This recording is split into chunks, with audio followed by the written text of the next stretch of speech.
സേവനത്തിന്റെയും സമർപ്പണത്തിന്റെയും ലോകത്തേക്ക് പുതിയൊരു ബാച്ച് കൂടി ചുവടുവെക്കുന്നു. Coimbatore Kongunadu institute of allied health and സയൻസിലെ പാരാമെഡിക്കൽ 1ാം വർഷ വിദ്യാർത്ഥികളുടെ ജീവിതത്തിലെ ഏറ്റവും അഭിമാനകരമായ നിമിഷം.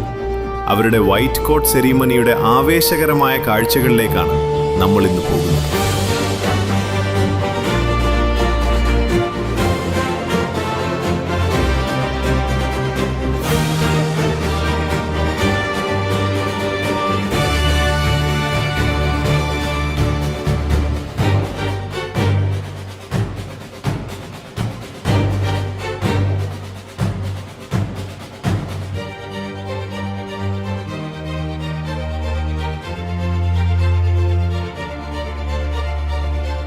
വിദ്യാഭ്യാസ ആരോഗ്യ മേഖലയിലെ നിരവധി പ്രഗത്ഭർ പങ്കെടുത്ത പ്രൗഢഗംഭീരമായ ചടങ്ങിൽ വിദ്യാർത്ഥികൾ തങ്ങളുടെ ഔദ്യോഗിക വേഷമായ വെള്ളക്കുപ്പായവും